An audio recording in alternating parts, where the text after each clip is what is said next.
एक बार रामेश्वरम तीर्थ के एक महात्मा मन में विचार कर रहे हैं कि जब तक साधना सब हो गया, अब गंगा स्नान बाकी है, चलिए चल के थोड़ा गंगा स्नान कर लेते हैं। महात्मा जी मन में विचार कर रहे हैं और गंगा नहाने के लिए महात्मा जी चल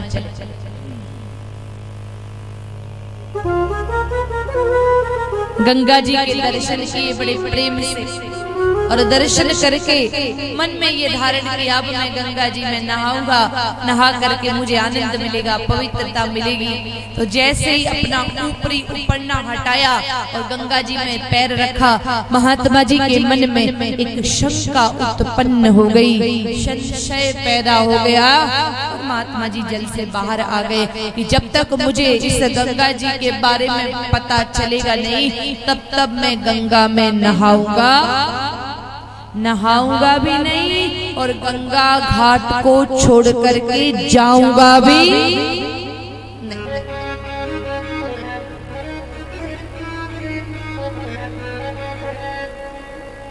बैठे हैं ऋषियों को, मुनियों को, संतों को, साधुओं को, वैरागियों को, तपस्वियों को पूछते हैं।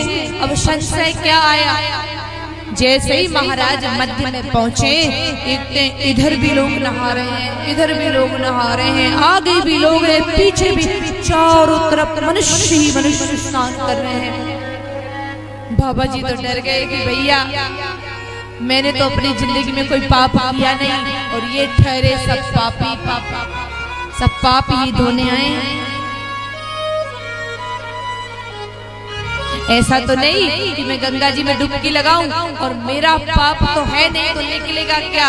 उल्टा मैं डुबकी लगाऊं और ये जो नहा रहे हैं इनका पाप मुझे चिपक गया तो उल्टा पापी हो जाऊंगा। अरे राम, अब इस समस्या का समाधान कौन दे? और जब मन में शंका आ जाए तो समाधान ढूंढ लेना चाहिए, समाधान खोजना चाहिए। किसी के प्रति कोई गलत फहमी अगर हमें हो रही है, किसी ने हमको कुछ बता दिया है, तो हम सीधा जाकर के संपर्क करें। कई लोगों को देखा है, किसी की भी बात सुनते हैं, मन में कोई शंका पैदा कर लेते हैं, श्रद्धा खत्म हो जाती है, फिर इसको उसको कहते फिरते।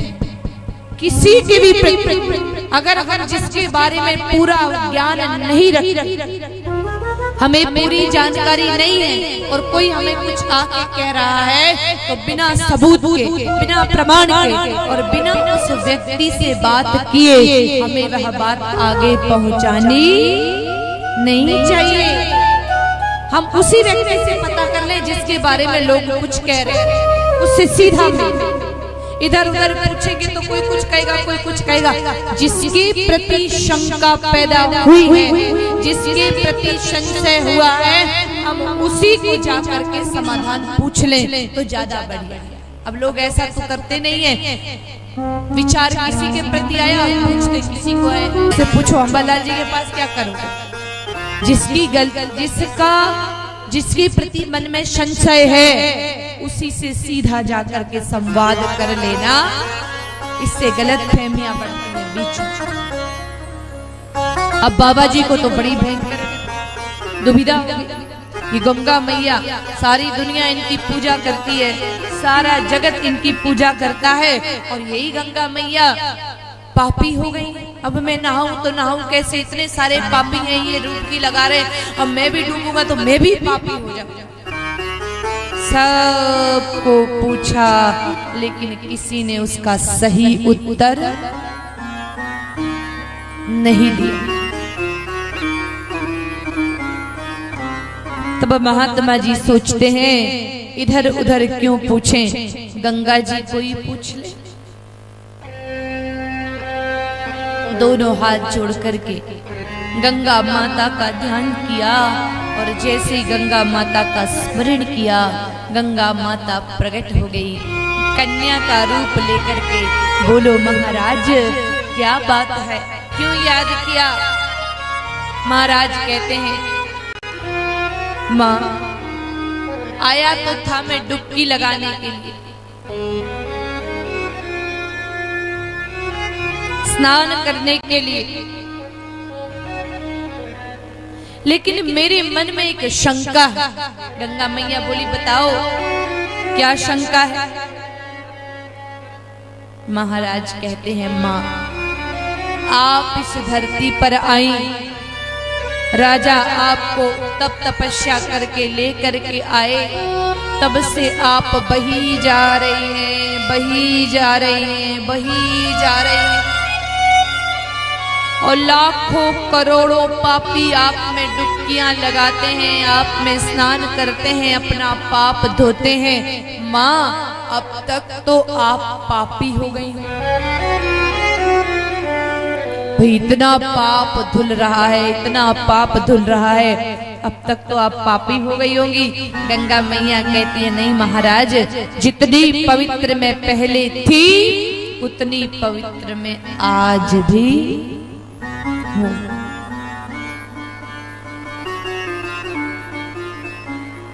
महात्मा जी कहते हैं, माँ फिर वो पाप कहाँ गया?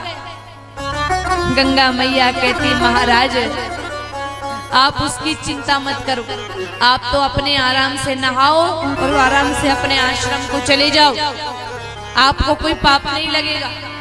कहा, नहीं मैया, पहले ये बताओ कि वो पाप जो लोगों ने धोया वो कहाँ गया? महाराज बड़े निर्मल हैं, बड़े स्वच्छ मन के हैं। तो माँ गंगा कहती है, महाराज वैसे तो सबको बताने की बात नहीं है, लेकिन आप बड़े ज्ञानी हैं, और ज्ञानी होने के साथ साथ निर्मल। ज्ञान और निर्मलता दोनों बहुत कोई सौभाग्यशाली होता है उसको मिलती है। बाकी जिसको ज्ञान हो जाता है उसको अहंकार हो जाता है, वो फिर निर्मल नहीं रहता। ज्ञान होते ही मनुष्य को अहंकार आ जाता है। लेकिन गंगा माँ कह रही, महाराज आप ज्ञानी भी हो और निर्मल भी, इसलिए मैं तुम्हें ये बात बता रही हूँ। लोग आते हैं, आकर के नहाते हैं और नहा धो करके स्नान करते हैं, अपना पाप धो लेते, फिर 4 सीढ़ियां चढ़ते हैं, और 4 सीढ़ियां चढ़ के कोई 2 लीटर की, कोई 5 लीटर की, कोई 3 लीटर की डिब्बा, पीपी, कैन, बोतल खरीदते हैं, और नहा धो करके जो पाप धोया वो भर भर के ढक्कन लगा लगा के अपने अपने सोनों घर में ही ले आया। और थोड़ा बांटते भी। माताएं बहनें जब गंगा जी जाके आती हैं, गंगा जल लाती हैं, तो पड़ोसन को कहती है, ले थोड़ा तू भी ले ले, थोड़ा थोड़ा पाप तुम भी ले। महाराज जी ने कहा, माँ इसका मतलब क्या गंगा जल नहीं ले जाना चाहिए? नहीं महाराज, बात ये नहीं है, गंगा जल ले जाने की कोई आवश्यकता नहीं है। महाराज हम तो सबके घर घर में निवास करते हैं। महात्मा जी कहते हैं, माँ शास्त्र पुराण कहते हैं कि बिना गंगा जल के कोई पूजा पाठ संभव नहीं है, फिर भला किस भांति आप कैसे कह रही हैं कि गंगा जल नहीं ले जाना चाहिए? आप तो शास्त्र विरुद्ध बात कर रही हैं। गंगा जी कहती है, महाराज मैं भी शास्त्रों की बात करती हूँ। शास्त्र कहते हैं, गौमय अवस्थे लक्ष्मी गौमूत्रे च गंगे, गौ माता के गौमूत्र में गंगा जी का निवास होता है।